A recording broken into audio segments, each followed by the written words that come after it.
Halo semuanya, perkenalkan nama saya Magnis Pamahu. Di video kali ini teman-teman akan menemani saya menjelaskan beberapa materi. Yang pertama ada manajemen kolisi. Manajemen kolisi, salah satu alasan diaplikasikannya fungsi hash adalah bahwa fungsi hash akan mendistribusi kunci seperangkat data dengan lebih merata.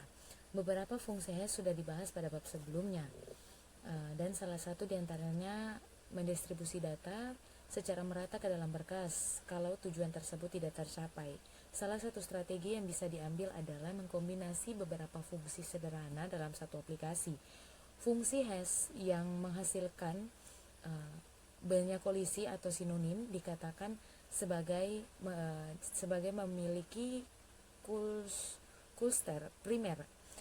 Makin sedikit jumlah kolisi, makin baik fungsi hashing tersebut, maka makin sedikit waktu yang diperlukan untuk melihat tempat-tempat yang berbeda dalam rangka menentukan rekaman yang diinginkan dan juga mempertahankan prop atau akses terhadap penyimpanan agar mendekati satu.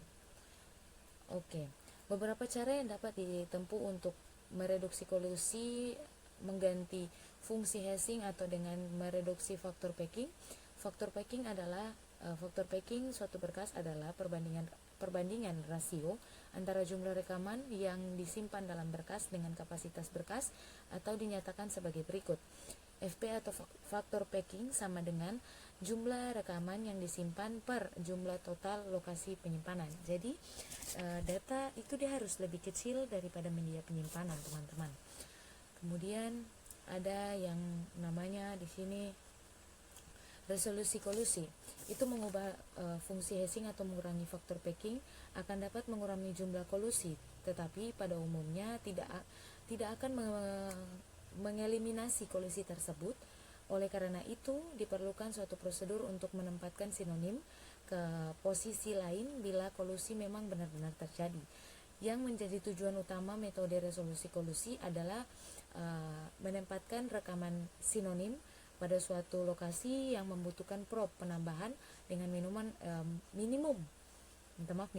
dari home address rekaman tersebut. Perlu diingatkan bahwa prop adalah akses ke lokasi yang berbeda. Salah satu penyelesaian yang dapat dilakukan adalah memberikan petunjuk pada lokasi rekaman sinonim. Bila terjadi sinonim jamak pada suatu home address tertentu, akan dibentuk rantai rekaman sinonim. Oke, teman-teman boleh lihat di sini ada rantai sinonim yang di ujung bagian luar daripada tabel itu alamat R, S, dan T. Kemudian yang di dalam tabel itu adalah rekaman R1, R2, R3, dan yang di sebelahnya itu adalah medan penghubung. Jadi teman-teman boleh lihat di sini R itu dia merupakan berada pada R atau alamat pertama ini, dia itu ada pada rekaman R1. Jadi sedangkan di soal di atas dia di sini R, maka rantai sinonim pertama yaitu R2. Karena R sudah dipakai di R1, maka kita taruh R2-nya di S. Jadi kita taruh medan penghubungnya, R ditempatkan di R2 ditempatkan di S. Karena R1 sudah di R, makanya alamat S yang di luar daripada tabel ditempatkan kembali ke posisi bagian awal, yaitu di R1. Kemudian setelah itu ada juga R3 yaitu T, maka kita hubungkan ke bagian R2 atau alamat yang kedua yaitu S. Oke, yang berikut di sini ada coalesced hashing, adalah metode resolusi yang digunakan menggunakan petunjuk untuk menghubungkan elemen-elemen dari sebuah rantai sinonim. Yang pertama di sini tuh lakukan hashing pada semua kunci rekaman yang disisipkan untuk mendapatkan home address atau calon address yang mungkin untuk menempati oleh rekaman-rekaman tersebut. Kemudian yang kedua, jika home address kosong, sisipkan rekaman pada lokasi tersebut. Jika rekaman ternyata kembar, akhiri program dengan pesan rekaman kembar. Jika tidak, yang pertama ada 3 cara. Yang pertama di sini, cari lokasi terakhir rantai sinonim dengan mengikuti petunjuk pada medan penghubung sampai menemukan simbol arah panah ke atas yang menandakan akhir rantai. Yang kedua atau B, cari lokasi paling bawah dalam berkas atau yang memiliki alamat paling besar. Jika ditemukan, akhiri program dengan pesan berkas penuh. Kemudian yang ketiga, sisipkan rekam ke dalam lokasi yang kosong yang teridentifikasi dan atur medan penghubung rekaman mengakhiri dalam rantai sinonim agar menunjuk ke lokasi rekaman yang baru saja disisipkan. Nah, kita sekarang masuk ke contohnya. Untuk memperjelas aplikasi metode closed hashing, berikut adalah beberapa contoh. Di sini saya punya kunci seperti yang ada di layar. Di kunci di sini 38, 51, 40, 61, 83, 24 dan 60 ke dalam berkas dengan kapasitas 11. Oke, di sini hashing semua kunci rekaman dengan modulus 11. Jadi di sini teman-teman hashing dulu menggunakan mood 11. Mood itu adalah sisa hasil bagi. Jadi 38 bagi 11 hasilnya 5, 51 bagi 11 7, 40 bagi 11 7, 61 bagi 11 6, 83 bagi 11 6, 24 bagi 11 2, 60 bagi 11 5. Oke, setelah hashing kita buat tabel rantai sinonim tabelnya. Di sebelah pojok bagian luar tabel itu ada alamat, kemudian rekaman dan medan penghubung. Yang bagian A ini berkas masih kosong. Oke, yang pertama kita sisipkan dulu 38. Kenapa 38? Karena yang paling pertama di contoh ini, kunci paling pertama itu adalah 38 dengan jumlah tempat alamatnya tuh di nomor 5. Alamatnya tuh di 5. Kemudian setelah itu kita sisipkan lagi 51. 51 dia punya jumlah rekamannya itu alamat rekamannya itu ada di posisi ke-7. Kemudian ada selanjutnya kita sisipkan 40.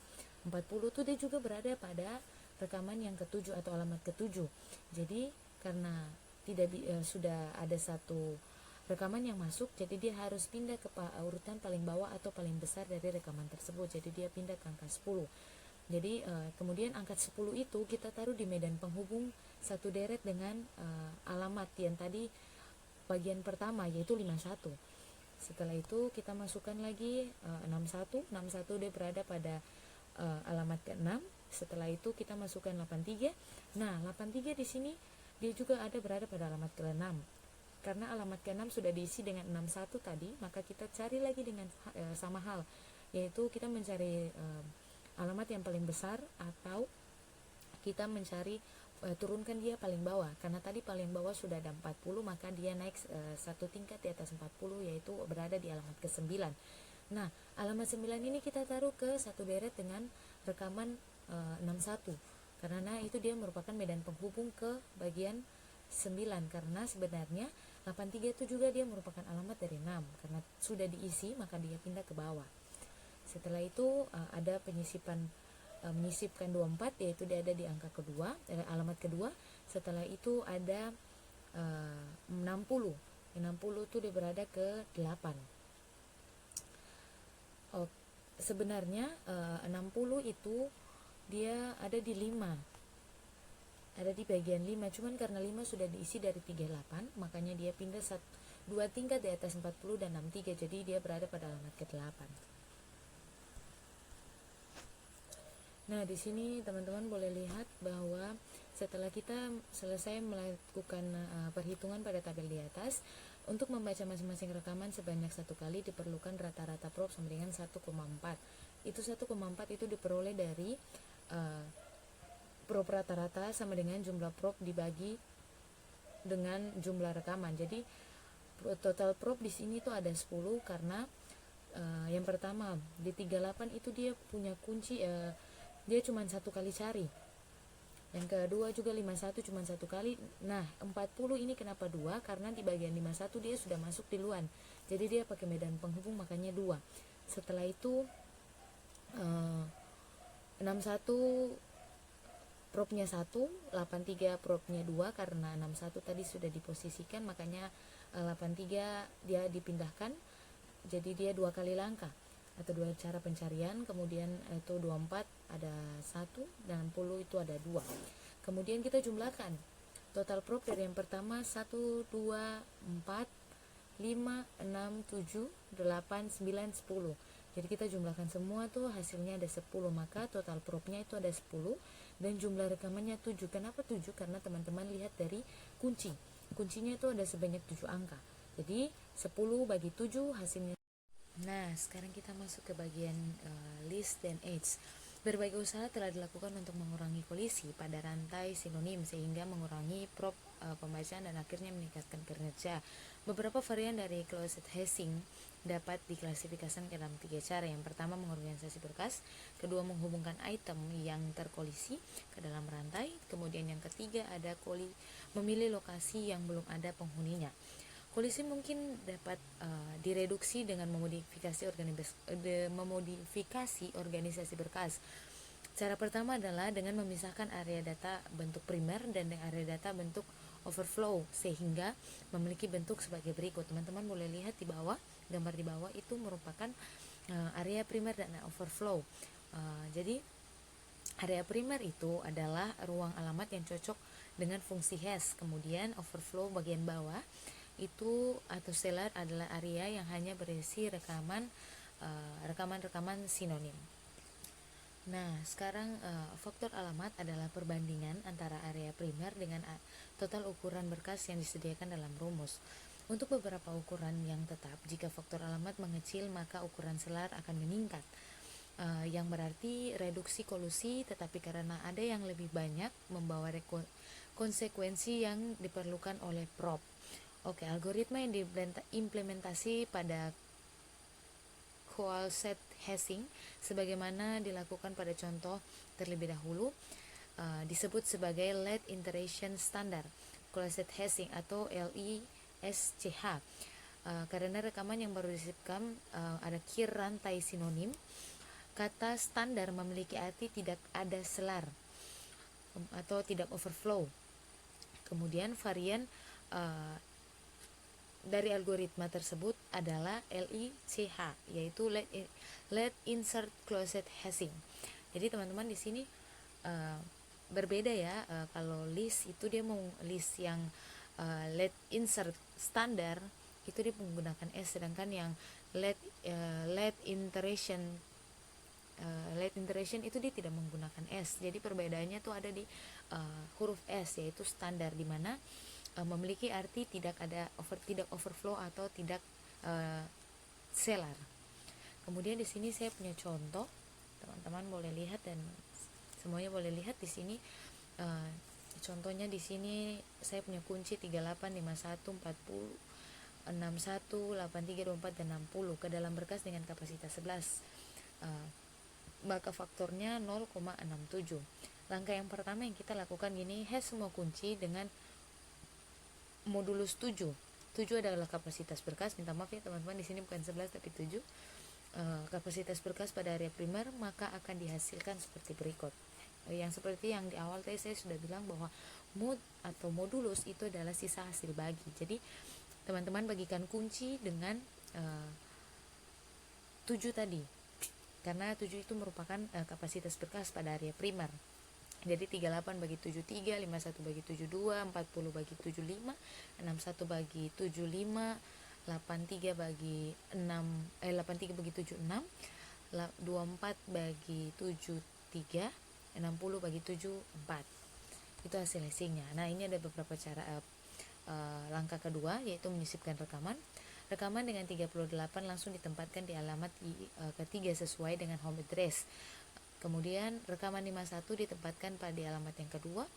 Kemudian rekaman 40 diletakkan pada alamat kelima dengan home address mengingat alamat tersebut masih kosong. Jadi 38, 51, 40 itu dia tetap taruh di tempatnya karena alamatnya itu masih kosong. Kemudian di sini ada rekaman dengan kunci 61 tidak dapat ditaruh di alamat kelima sesuai dengan home address karena mengingat angka 40 sudah ditaruh di 45, jadi dia turun ke angka paling bawah atau paling besar yaitu 10. Jadi kita taruh 10 itu nanti di medan penghubungnya kita taruh 10 di sebelah berderetan dengan alamat kelima. Kemudian rekaman dengan kunci 38 itu langsung ditempatkan ke 6 karena alamatnya masih kosong. Kemudian rekaman 24 tidak bisa ditempatkan pada alamat 3 karena mengingat alamat tersebut sudah ditempati oleh 38. Jadi kita cari lokasi yang paling kosong, yang paling besar di bawah. Ya, karena tadi 10 sudah diisi sama 61, jadi kita lompat satu tingkat di atas 10 yaitu 9. yang paling besar adalah 9 sehingga 24 ditempatkan pada alamat tersebut. Petunjuk pada medan penghubung yang berada di alamat ketiga ditunjukkan pada nomor 9. Nanti setelah ini ada gambarnya, saya akan tunjukkan. Kemudian rekaman 60 langsung ditempatkan keempat sesuai dengan home address yang telah ditentukan. Nah, teman-teman boleh lihat di sini yang pertama itu berkas masih kosong, kemudian ditaruh 38, disisipkan 38, setelah itu 51, 40, setelah 51, 40, kemudian 61, karena 61 sudah tidak bisa taruh lagi di alamat kelima karena sudah ada 40, maka dia pindah. Teman-teman boleh lihat. Terus di sini sisipkan 38, 24, 60 sampai selesai. Nah, gambar-gambar yang tadi itu merupakan langkah-langkah dari list yang tidak menggunakan S. Nah, sekarang untuk membaca masing-masing rekaman sebanyak 1 kali diperlukan rata-rata prop sama dengan 9/7.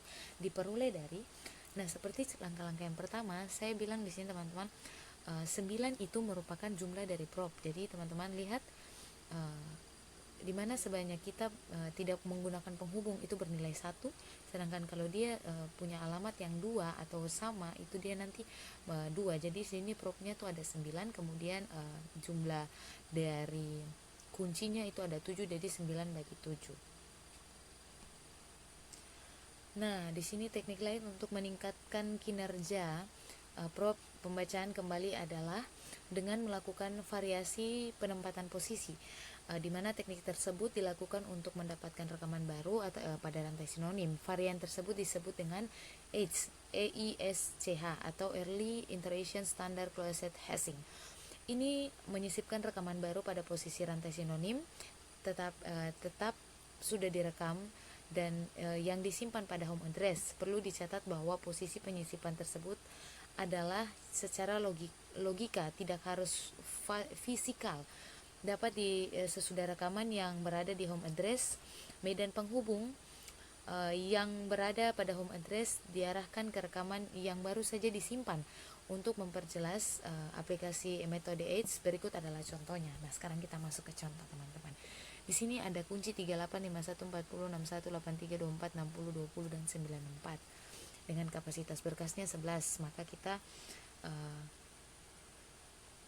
modulus dulu. Kunci mood 11 di mana itu hasil bagi. Home address-nya itu sama dengan kunci mood 11 di mana kuncinya tuh 3851 itu dimutkan ke 11, makanya hasilnya ada 5, 7, 7, 6, 6, 2, 5, 9 dan 6. Nah, sekarang kita masuk ke contohnya. Sekarang di sini sudah ada, kita masukkan dulu 38 karena berkas masih kosong, kita isikan 38 pada alamatnya yaitu alamat kelima, kemudian 51 pada alamat yang ke-7. Nah, sekarang karena 51 sudah berada pada alamatnya, ya sekarang kita tambahkan 40. Ya kan, kita lihat di sini 61 ada di 6. Sudah kita isi di 6. Setelah itu kita masukkan 40. 40 tuh dia taruh paling bawah sekali atau paling besar, yaitu di angka 10, alamat ke-10. Makanya di deretan angka alamat ke-7 itu di medan penghubungnya kita taruh 10. Sama halnya seperti yang tadi, semua disisipkan berdasarkannya. Nah, berikut ini adalah langkah-langkahnya yang tadi saya sudah jelaskan. Kemudian, nah ini penjelasannya. Rekaman dengan kunci 38 langsung ditempatkan ke alamat 5 karena sesuai dengan home address karena masih kosong. 51 pun begitu sama hal. 40 tidak dapat ditempatkan ke 7 karena sudah menempati oleh 40 terlebih dahulu. Jadi kita pindahkan ke yang paling besar, yaitu ada di 10. Kemudian di medan penghubungnya itu kita taruh alamatnya itu 10. Kemudian 62 di tempat yang sama, di alamat yang sama yaitu 6 sesuai dengan home address karena mengingat alamat tersebut masih kosong. Setelah itu rekaman dengan kunci 83 itu tidak bisa isi di 6 karena 6 itu sudah diisi, jadi kita turun ke 9 atau yang paling besar adalah 9 sehingga 83 ditetapkan di alamat tersebut. Petunjuk medan penghubung itu berada di 6 ditunjukkan ke alamat 9. Kemudian 24 masih di tempat yang sama karena masih kosong. Kemudian ada 60 yang ditaruh pada bagian 8 karena 5 sudah diisi oleh 83. Begitupun sampai selesai. Jadi di sini rekaman kunci 20 langsung ditempatkan di alamat ke-4 sesuai dengan home address, mengingat ilustrasi tersebut masih kosong.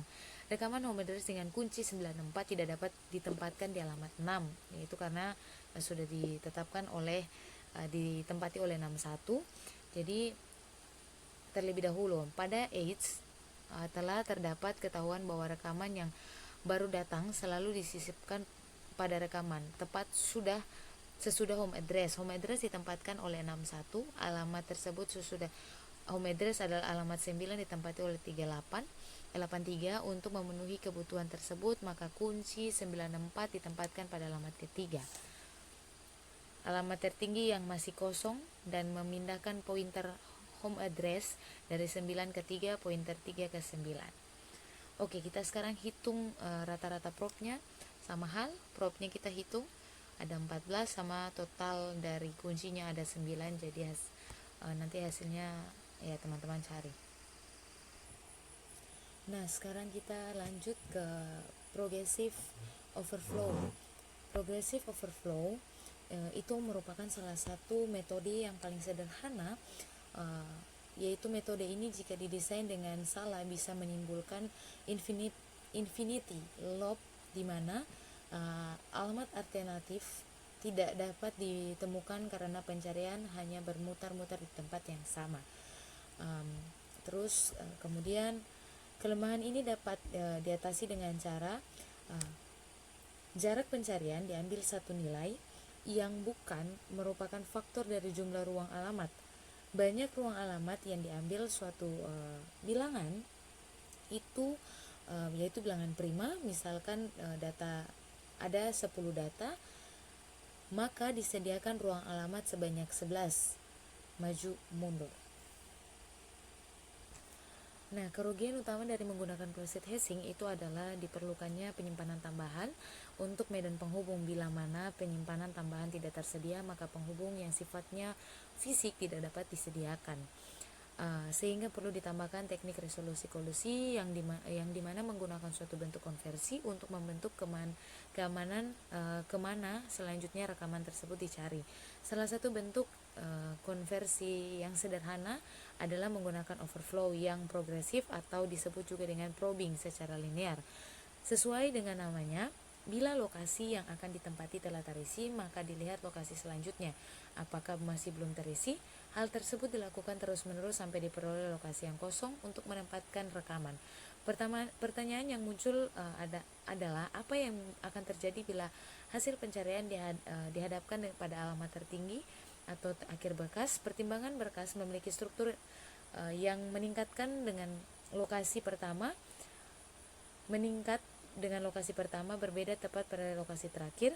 Pencarian dilanjutkan sampai menemukan slot yang kosong atau alamat yang kosong atau disimpan pada menemukan home address rekaman untuk kedua kalinya yang menandakan bahwa berkas telah penuh. Nah, sekarang saya punya contoh. Di sini ada kunci 38, 51, 40, 61, 83, 24, 60, 20 dan 94. Di sini dia punya kapasitas berkas 11-nya, maka hasilnya adalah hash atau kunci sama dengan modulus 11. Jadi kita di sini kunci-kuncinya ini kita moduluskan dulu ke 11 atau hasil bagi dari 11. Nah, di sini 38 bagi 11 5 sampai ke 94 bagi 11 6. Nah, sekarang kita menentukan home address-nya. Kita masukkan di sini 28. 28 itu dimasuk di 5, menyisipkan 38 dia masuk ke 5, kemudian 51 masuk ke 7. Setelah itu kita sekarang sisipkan yang 40, sedangkan 40 ini alamatnya adalah 7, sedangkan di 7 itu sudah ditempatkan di mana 51. Jadi dia pilih cari ruangan yang kosong, yaitu di bawah daripada 51 atau alamat ke-7, yaitu alamat ke-8. Nah, kemudian sama hal dengan menyisipkan 61 ditaruh di angka 6, sedangkan yang berikut 83 tidak bisa ditaruh lagi di 6 karena sudah ada 61 alamat ke-6. Jadi kita pindahkan ke bagian bawah yang tadi, yaitu kan tadi 40 sudah diisi alamat ke-8 40, sekarang alamat ke-9 83 dan berlaku sampai dengan selesai. Jadi dimana setiap kunci yang hasil hashingnya sama, yang mempunyai alamatnya sama itu dia mencari tempat, mencari tempat yang kosong untuk dia ditempatkan. Lebih banyak ditetapkan karena banyak hasil hashing atau alamat yang sama, jadi dia tempatkan di bawah hasil hashing yang pertama, sama seperti contoh yang tadi. Setelah yang 51 masuk, karena 51 sudah ditempatkan pada home address atau alamat yang ketujuh, maka yang berikutnya yaitu 40 dia pindah ke bawah 51 atau berada pada alamat berikutnya. Oke, sekarang hitung propnya sama hal, masih sama. Kita hitung dulu semua jumlah prop, setelah itu kita totalkan. Setelah selesai itu langsung kita bagi dengan total kunci. Nah, teman-teman boleh lihat pada rekaman 5.17 itu menghitung prop total, yang dimana kunci home address-nya masih sama dengan yang di hashing tadi. Kemudian di sini ada alamat yang didatangi dalam rangka membaca rekaman dengan kunci tersebut, yang di sebelahnya itu ada prop. Jadi di sini kunci 38 itu dia punya home address-nya 5, dia ditempatkan ke 5, 51 di 7 ditempatkan di 7, hasil propnya masih 1. Kemudian 40 karena tadi yang di 7 alamat ke 7 sudah diisi oleh 51, jadi dia turun ke 8, makanya 2 prop. Kemudian 6 masih sama 1 karena dia masih ditempatkan pada posisi atau alamat ke 6. Kemudian ada 83 ke 6 karena tadi 61 sudah ditempatkan pada alamat ketiga, alamat ke-6, jadi 83 dia diturunkan ke 9 karena tadi di alamat ke-8 itu sudah diisi oleh 40. Jadi susunannya yaitu 6 habis itu dia ke 7, setelah dari 7 ke 8 karena 7 dan 8 sudah terisi, maka dia turun ke bagian 9, jadi ada 4 prop. Begitupun dilakukan hingga selesai. Nah, pembahasan di sini tuh kelemahan progressive overflow adalah rata-rata prop yang sangat tinggi dibandingkan dengan teknik yang dibahas sebelumnya. Sehubungan dengan hal tersebut, dapat dipahami bahwa progressive overflow itu bukan teknik yang dapat mereduksi kolisi. Meskipun demikian, progressive overflow lebih efektif dibandingkan dengan berkonsekuensial, mengingat pencarian dimulai dari home address. Demikian juga untuk pencarian rekaman, tidak seluruh rekaman harus dibaca karena proses akan berhenti bila ditemukan slot yang kosong. Nah, sekarang yaitu ada penggunaan bucket. Oke. Dalam diskusi mengenai prosedur resolusi, kolusi diasumsikan bahwa hanya sebuah rekaman saja yang dapat disimpan pada sebuah alamat penyimpanan. Jumlah pengaksesan dapat direduksi dengan meletakkan lebih dari satu rekaman pada suatu penyimpanan. Kemungkinan tersebut dapat direalisasi bila digunakan sistem bucket atau disebut juga blok atau halaman. Dengan demikian, sebuah bucket dapat didefinisikan sebagai unit penyimpanan yang berada di antara rekaman dengan berkas. Juga sebuah unit dengan informasi yang dapat diakses dan dipindahkan antar peralatan penyimpanan.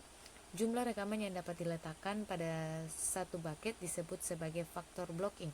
Jika faktor blocking meningkat, jumlah akses terhadap penyimpanan akan mengecil karena beberapa rekaman yang akan berkolisi dapat disimpan dalam satu alamat yang sama.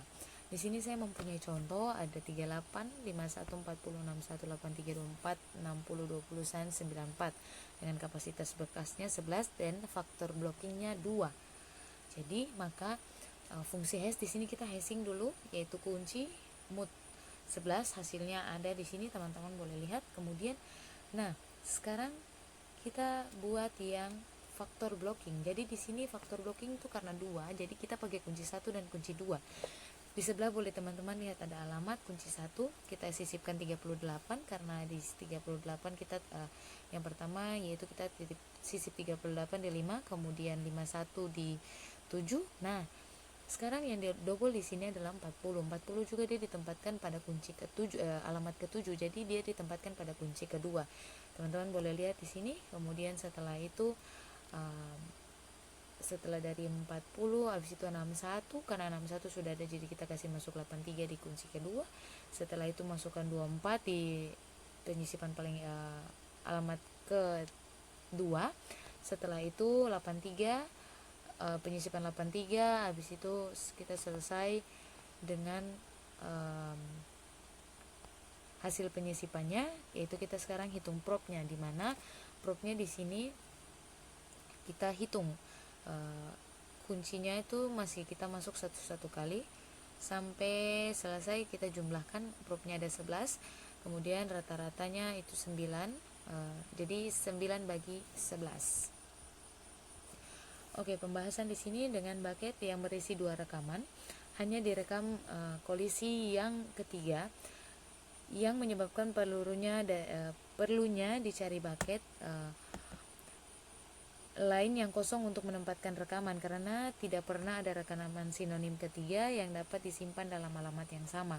Dalam bucket diperlukan adanya pemisah antara satu rekaman dengan rekaman yang lain, yaitu beda dalam satu lokasi yang sama. Pemisah tersebut dapat berupa diameter khusus untuk merekam dengan panjang bervariasi, atau dengan mengetahui panjang rekaman untuk bentuk rekaman yang tetap. Nah, sekarang di sini ada pembagian linear. Resolusi kondisi dengan teknik pembagian linear merupakan varian progressive overflow. Kalau ada progressive overflow, increment untuk menuju ke lokasi berikut adalah konstan atau 1. Maka pada pembagian linear digunakan increment yang bervariabel adalah mereduksi pengluseteran sekunder yang terjadi pada progressive overflow. Dengan demikian jumlah prop yang pembaca kembali juga berkurang.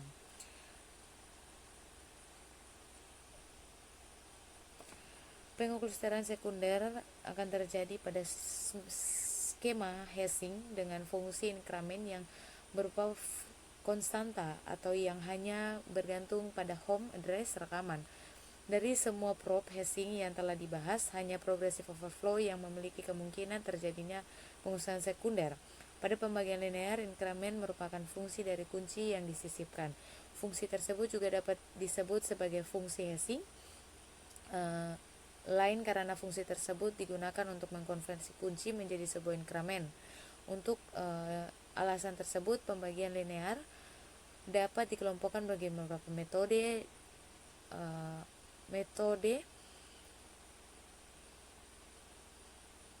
Resolusi kolusi dengan hashing ganda, mengingat pertama dilakukan hash untuk menentukan address menggunakan fungsi fungsi H1, dan kedua untuk mendapatkan increment menggunakan fungsi H2. Terdapat dua alternatif, yaitu seperti berikut. Di sini H2 sama dengan pembagian kunci bagi P atau modulus P. Kemudian H2 tanda petik sama dengan itu kunci modulus P2 tambah dengan 1. Dengan P merupakan bilangan primer pada ukuran bekas. Kedua fungsi hashing dapat dihasilkan variabel increment dalam cukup ruang alamat. Algoritma untuk metode resolusi kolusi untuk pembagian linear adalah sebagai berikut. Yang pertama, hash kunci yang akan disimpan ke dalam berkas untuk memperoleh home address sebagai tempat penyimpanan rekaman. Jika home address kosong, sisipkan rekaman ke dalam kolisi tersebut. Jika tidak, maka yang pertama sini tentukan increment dan menghitung hasil bagi kunci dengan modulus ukuran berkas. Jika 0, maka incrementnya 1. Beri harga bagian awal pemecah untuk menghitung lokasi yang akan dicari dengan 1. Selama jauh lokasi yang dicari lebih kecil dari ukuran berkas, maka tentukan alamat yang akan dicari berikutnya. Kemudian jika alamat tersebut tidak ada yang menempati, sisipkan. Kemudian jika lokasi sudah ditempati oleh rekaman pemilik kunci yang sama dengan yang disisipkan, akhiri proses dengan pesan rekaman double. Kemudian yang keempat, di sini ada tambahan 1 pada pecahan pencarian lokasi, dan yang D, akhiri proses dengan pesan berkas penuh. Nah, di sini saya punya contoh 3851406183246020 dan 94. Dia punya kapasitas berkas itu 11, maka fungsi hashingnya itu kunci sama dengan modulus 11. Ya, kita bikin moodnya dulu, kita modulus dulu.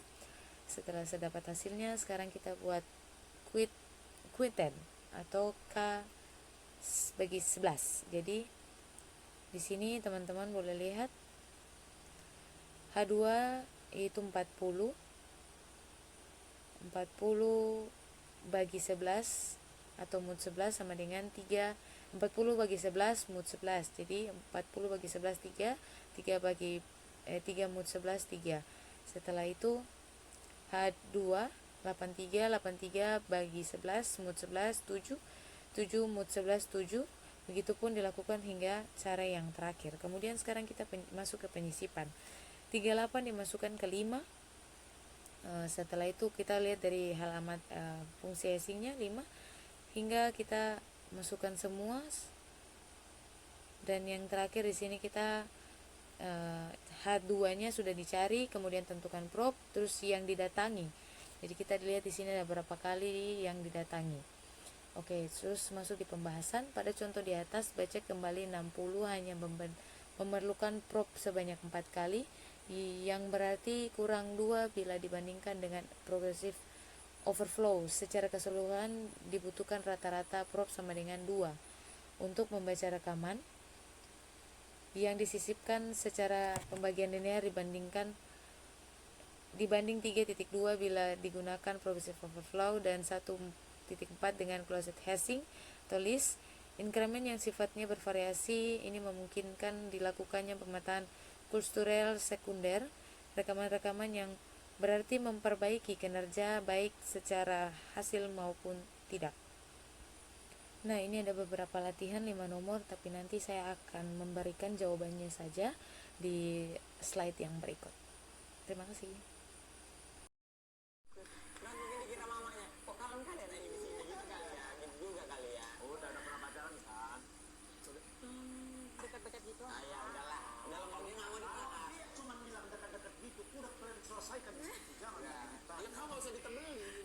Siapa paling dekat di karantina itu?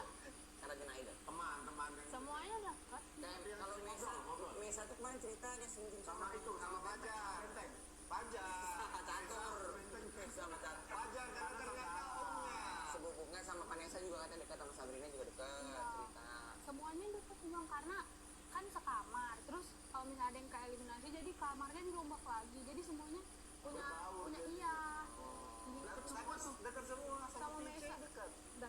Kenapa senyum? Cuma nanya. Ini orang tua gosip anjing.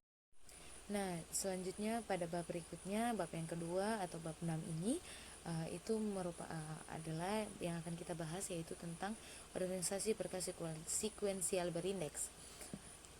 Berkas sekuensial berindeks dirancang dengan tujuan untuk menanggulangi permasalahan pengaksesan yang dimiliki oleh organisasi berkas sekuensial, tanpa mengurangi keuntungan dan tradisi yang dimiliki oleh berkas sekuensial. Berkas sekuensial berindeks memiliki dua sifat yang mengungguli berkas sekuensial. Yang pertama adalah indeks terhadap berkas, sehingga menghasilkan pengaksesan random yang lebih baik. Dan yang kedua adalah area overflow, untuk menyediakan ruang bila dilakukan penambahan rekaman ke dalam berkas. Pada gambar 6.1 di bawah ini memperlihatkan contoh berkas sekuensial berindeks. Pada gambar tersebut diperlihatkan 3 komponen masing-masing berkas sekuensial area berindeks dan area overflow. Berkas sekuensial berindeks memungkinkan dilakukan pembacaan secara sekuensial. Rekaman-rekaman yang berada dalam area primer, rekaman yang disisipkan atau dialokasikan pada area yang terpisah yang disebut overflow. Rekaman-rekaman dalam area overflow ditempatkan dengan memperhatikan petunjuk dari rekaman yang sebelumnya. Pembacaan yang serial terhadap kombinasi kedua berkas akan dilakukan secara sekuensial sampai ditemukan petunjuk yang mengarah pada area overflow. Kemudian ditunjukkan dengan membaca rekaman-rekaman yang berlokasi di area overflow sampai ditemukan petunjuk yang nilainya 0. Sementara untuk pembacaan yang dilakukan secara random maka digunakan area indeks. Struktur dasar dalam sebuah sistem komputer pada umumnya rekaman yang akan disimpan melalui volume yang terlalu besar akan ditempatkan semuanya pada penyimpanan primer, sehingga diperlukan adanya penyimpanan sekunder seperti disk untuk menyimpan rekaman. Bila yang menggunakan adalah komputer dengan disk yang dapat diberi alamat melalui bloknya, maka digunakan track sebagai unit terkecil dalam mengelompokkan informasi. Unit yang berikutnya adalah silinder. Kemudian dapat Kemudian terdapat unit tambahan lain seperti indeks. Organisasi dengan terstruktur indeks sekuensial mempunyai terminologi khusus, yaitu ISAM atau Index Sequential Access Method. Metode pengaksesan adalah metode sistem mengelola pemindahan data antar program aplikasi dengan komputer. Sebagai contoh adalah sebuah berkas sekuensial berindeks dengan format block yang dapat diberi alamat. Untuk memperjelas pemahaman, dipilih rekaman-rekaman dalam sebuah silinder, tetapi indeks silinder tersebut berisi petunjuk ke sebagai silinder lainnya. Oke, sepasang masukan yang berisi informasi untuk mengisi silinder dalam indeks silinder adalah sebagai berikut.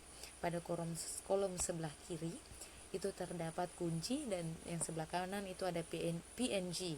Dengan kunci merupakan kunci rekaman tertinggi dari rekaman-rekaman yang berada pada silinder tersebut, dan PNG itu yang menunjuk ke arah berindeks atau track untuk silinder tersebut. Masing-masing track dalam silinder memiliki dua buah pasangan masukan yang berisi informasi yang dapat disosiasikan dengan track tersebut dalam indeks track. Satu pasang berisi informasi yang berada pada area penyimpanan primer, dan sebuah lagi memiliki informasi pada rekaman overflow. Teman-teman boleh lihat di bawah gambar ini, yaitu ada gambar primer dan overflow. Di primer itu dia hanya satu kotak, sedangkan overflow itu dia kotaknya itu berlapis-lapis. Kunci pada pasangan pertama menunjukkan kunci tertinggi pada track yang berada pada area penyimpanan primer, dan yang kunci berada pada pasangan kedua itu menunjukkan kunci tertinggi yang berada pada area overflow yang diasosiasikan dengan track tersebut. PNG primer itu memberikan indikasi bahwa track berisi rekaman primer, dan PNG overflow menunjukkan bahwa rekaman pertama yang berada pada area overflow jika ada yang diasosiasikan dengan track tersebut. Nah, teman-teman boleh lihat pada gambar 6.2, indeks silinder ini memberikan informasi mengenai 3 buah silinder, yaitu silinder 1, 2, dan 3, serta informasi bahwa 250 merupakan kunci tertinggi pada silinder pertama. Oke, kita lihat. Jadi silinder 1 itu isinya 1 sampai 0. Kemudian silinder kedua itu isinya 2 sampai 0. Silinder ketiga isinya 3 sampai 0. Jadi di sini silinder pertama 1 sampai 0 itu nilainya 750, 2 sampai 0 itu 1500, 3 sampai 0 itu 250. Indeks track untuk silinder sama dengan 1. Jadi yang pertama di sini nomor track 251, kemudian 25 anak panahnya ke atas yaitu atau pointer, setelah itu 70 2, kemudian 70 pointer, 853 85 pointer. Itu nomor track yang bagian awal yang teman-teman lihat 0 itu. Kemudian di sini ada penyimpanan primer. Yang pertama 7, ada yang di bagian kolom yang pertama itu ada 7, 9, 12, 15, 20, 22 dan 25. Di yang kedua 28, 38, 41, 55, 57, 65, 70. Kemudian di yang nomor 3 itu 73, 75, 77, 79, 80, 83, 85. Nah, sekarang kita masuk di penyimpanan overflow. Teman-teman boleh lihat pada kolom-kolom ini itu merupakan struktur awal berkas sekuensial berindeks. Nah, berikut ini adalah penjelasannya. Pada penunjuk masukan memiliki notasi X sampai Y, dengan X sebagai nomor silinder dan Y nomor track, di mana indeks track untuk silinder tersebut disimpan. Dengan demikian petunjuk 1 sampai 0 dapat diartikan sebagai track 0 pada silinder 1. 1 min 0.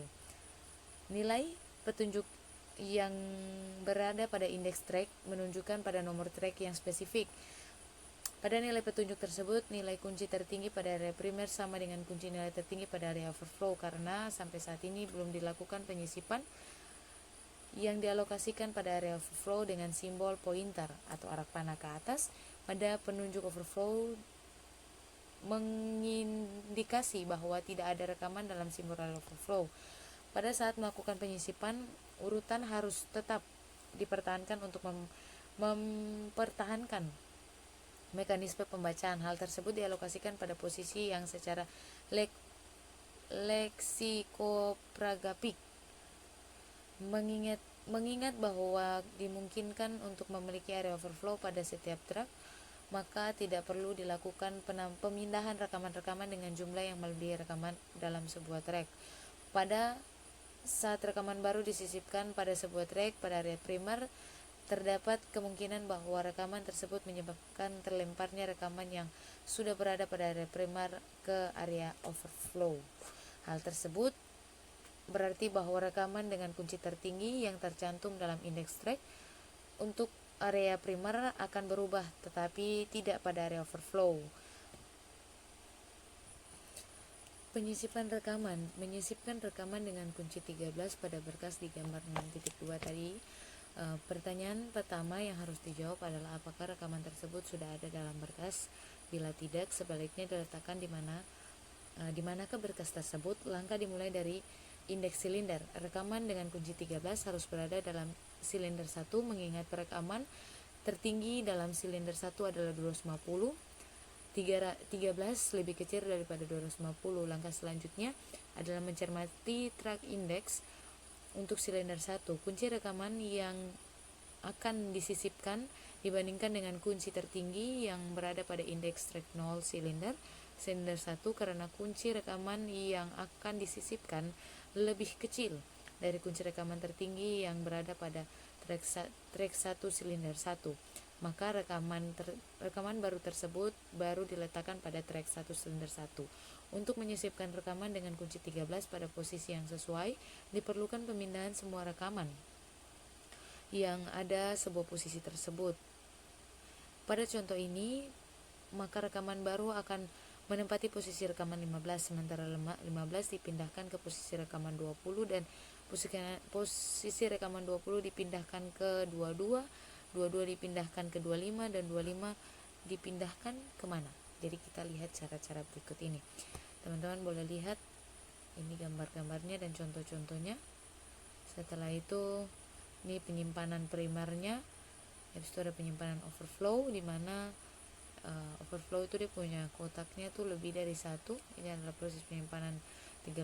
Rekaman 25 dipindahkan ke area overflow.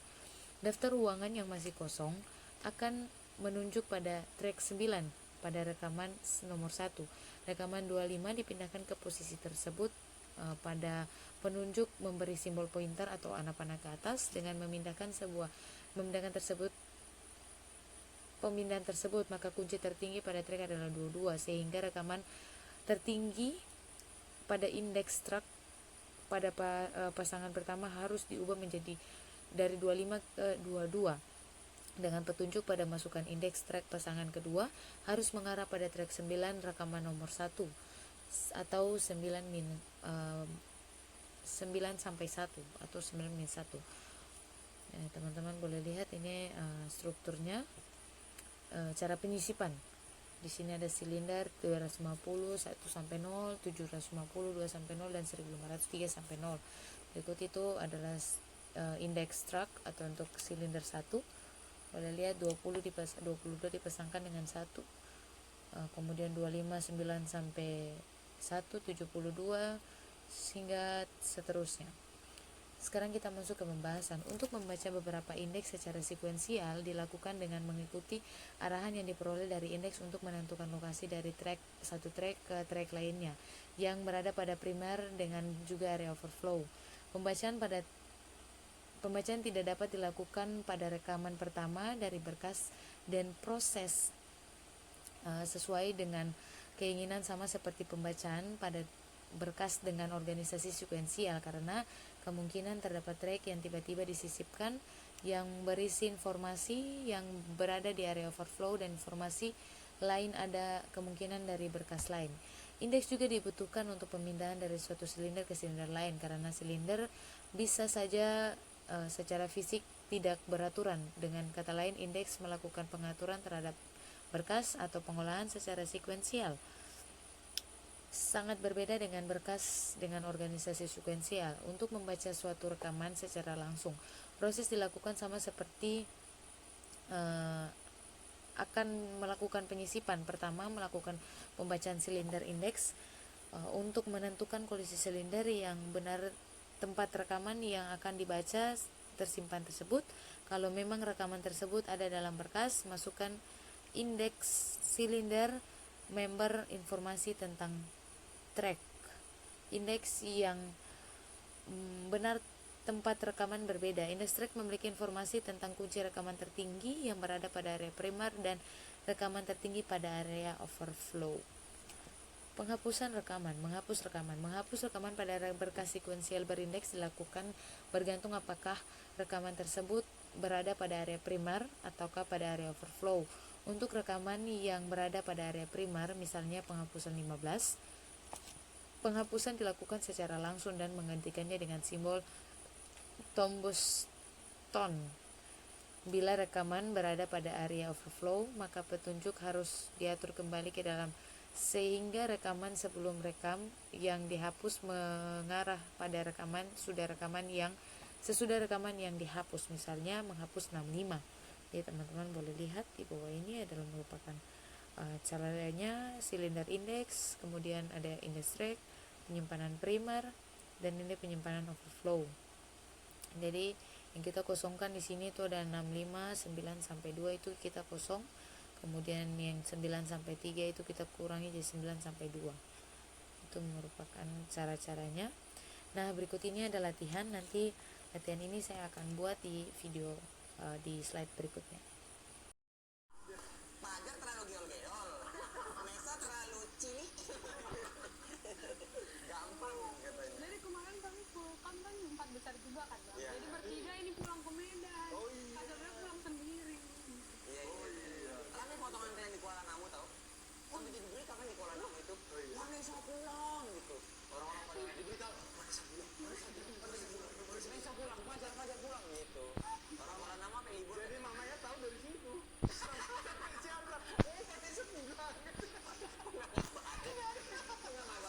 Nah, di sini bab yang terakhir yaitu pengurutan rekaman. Cara paling umum untuk mengorganisasi sebuah berkas adalah dengan menyimpan rekaman-rekaman secara terurut berdasarkan nilai sebuah medan dalam rekaman yang akan disimpan tersebut. Tipe perurutan tersebut akan mempermudah dalam pencarian rekaman dengan kunci tertentu. Pengurutan atau penyusunan data secara terurut dengan bantuan komputer merupakan operasi yang sangat umum. Hampir semua hasil pengolahan komputer untuk konsumsi manusia selalu dalam keadaan terurut. Pengurutan data merupakan komponen dasar struktur data. Berbagai organisasi berkas memerlukan data yang urut atau terurut agar dapat bekerja dengan cepat. Sebagai contoh adalah pencarian binar ataupun interpolasi. Pengurutan data yang juga dapat dimanfaatkan untuk mengeliminasi rekaman-rekaman yang ganda. Jika terjadi duplikat, maka rekaman-rekaman tersebut akan beda pada posisi berurutan. Dengan demikian proses pengeliminasi dapat dilakukan dengan mudah. Pengurutan gelembung. Salah satu prosedur pengurutan yang paling sederhana adalah pengurutan gelembung. Salah satu karakter dari pengurutan ini adalah bahwa pengurutan gelembung ini sangat mudah untuk dipahami dan diprogramkan. Tetapi dari semua prosedur pengurutan yang akan dibahas, prosedur pengurutan gelembung ini merupakan yang paling tidak efisien. Karena disebut pengurutan gelembung karena masing-masing kunci akan dengan lambat mengelembungkan ke posisi yang tepat. Kemudian ada pengurutan dengan penyisipan. Prosedur pengurutan yang juga tergolong sederhana adalah pengurutan dengan penyisipan. Jika rekaman-rekaman sudah dalam sebuah berkas diurutkan, cara yang mudah untuk melakukannya adalah dengan menyisipkan rekaman dari rekaman dalam berkas pada tempat yang sesuai dengan daftar yang diurut untuk membentuk rekaman-rekaman yang mendahuluinya. Untuk itu, pertama-tama harus diidentifikasi rekaman dengan kunci terkecil untuk ditukar posisi dengan rekaman pertama yang dalam berkas. Kemudian sisa rekaman dari posisi 2 dan seterusnya diperoleh satu persatu seakan-akan disisipkan pada sebuah berkas yang sudah diurut. kunci rekaman yang berbeda pada sebuah rekaman yang diproses dibandingkan dengan rekaman yang berbeda dapat disebelahkan di sebelah kiri rekaman. Jika lebih kecil, maka kedua rekaman ditukar posisinya. Kunci rekaman kunci rekaman yang baru saja ditukar kini mendapat giliran untuk dibandingkan dengan kunci yang berbeda tepat di sebelah kiri. Perbandingan dan penukaran posisi tersebut berlangsung terus sampai anggota sebelah kiri berpasangan yang bertukar posisi memiliki nilai yang lebih besar dibandingkan dengan rekaman yang berada tepat di sebelah kirinya atau sampai ditemukan rekaman yang paling awal dalam berkas. Pada saat awal prosedur, rekaman dengan kunci paling kecil ditukar dengan rekaman dalam berkas untuk memastikan bahwa rekaman yang berada di sebelah kiri posisi selalu dalam keadaan terurut. Nah, di sini ada pengurutan dengan cepat. Pengurutan dengan cepat memproses berkas dengan membagi rekaman-rekaman menjadi beberapa kelompok, kemudian mengurutkannya. Bila sebuah kelompok hanya berisi satu item, maka proses pengurutan kelompok tersebut dihentikan. Bila proses pengurutan berurutan untuk semua kelompok sudah selesai, maka keseluruhan rekaman dalam berkas sudah dalam keadaan terurut. Prosedur pengaturan dapat melakukan pengaturan berkas dengan mengelompokkan rekaman-rekaman menjadi beberapa kelompok berdasarkan hasil perbandingan terhadap anggota berkas tertentu. Proses tersebut diulang sampai semua kelompok sudah dalam keadaan terurut. Kemudian di sini berkas dibagi berdasarkan pada perbandingan dengan rekaman pertama dari berkas. Semua adalah rekaman dengan kunci lebih kecil dari kunci pada rekaman pertama diletakkan sebelah kiri rekaman perbandingan, sedangkan rekaman dengan kunci yang lebih besar diletakkan pada bagian sebelah kanan. Nah, ini berikut adalah sebelum pemisahan. Jadi R1 itu dia ditempatkan sebelum pemisahan itu di paling awal atau sebelah kiri. Kemudian setelah dipisahkan dia berada pada dia lompat 3 kolom ke sebelah kanan. Jika terdapat sejumlah rekaman yang harus diurutkan, pisahkan rekaman tersebut dalam 3 kelompok, yaitu rekaman-rekaman dengan kunci rekaman lebih kecil dari rekaman pertama, dan rekaman dengan kunci rekaman lebih besar dari kunci rekaman pertama. Ulangi langkah 1 untuk rekaman dengan kelompok pertama maupun kelompok ketiga. Ulangi langkah pertama untuk rekaman dalam sub kelompok yang dibentuk oleh langkah A. Terus yang kedua, jika hanya terdapat satu rekaman dalam sebuah kelompok atau subkelompok, maka proses itu berakhir. Kemudian ada di sini pengaturan Lumuto, yaitu pengaturan dengan algoritma Lumuto merupakan varian dari pengaturan cepat yang menggunakan suatu pecahan dan memisahkan rekaman-rekaman menjadi 2 bagian, yaitu yang pertama memiliki kunci lebih kecil dari rekaman pertama atau rekaman pemisah, terus yang kedua yang memiliki kunci lebih besar dari kunci rekaman pertama. Secara sekuensial, kunci rekaman demi rekaman itu diperbandingkan dengan kunci rekaman pertama. Bila kunci rekaman pertama lebih kecil dan tidak dilakukan tindakan. Tetapi bila kunci rekaman pertama lebih besar daripada perbandingan kunci rekaman yang diperbandingkan, berarti rekaman yang diperbandingkan tersebut harus dipindahkan ke kelompok yang lebih kecil untuk melakukan pemecahan ditambah 1, dan pemecahan tersebut menunjuk nantinya pada posisi rekaman pertama yang memisahkan kedua kelompok tersebut.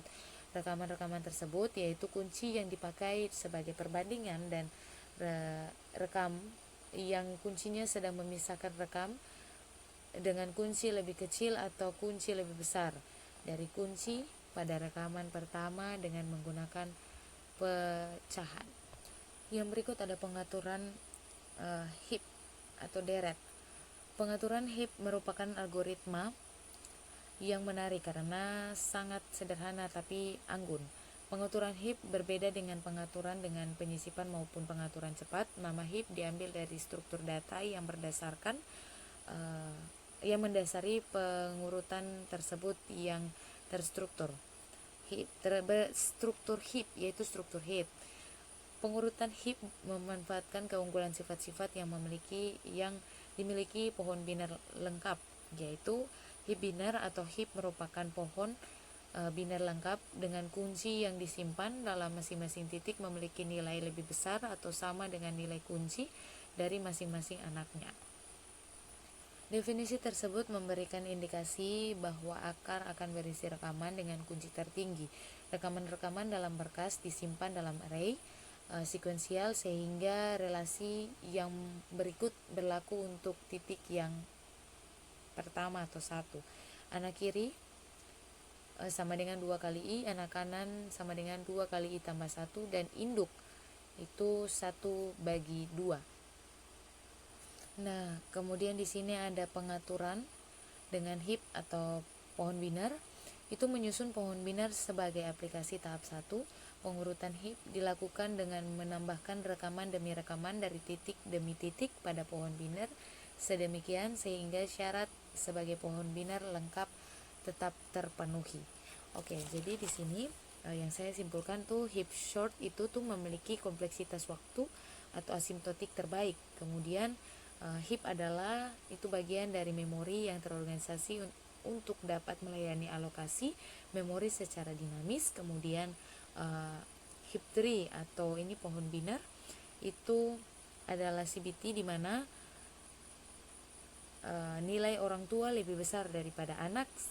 Kemudian heap short itu menggunakan algo, duide, dan konsioner atau membagi dan menyatukan. Oke, sekian dari penjelasan video saya dari 3 bab ini. Minta maaf bila ada kesalahpahaman karena ada beberapa bagian yang saya kurang mengerti, jadi saya menjelaskan sesuai dengan apa yang ada di dalam modul. Terima kasih.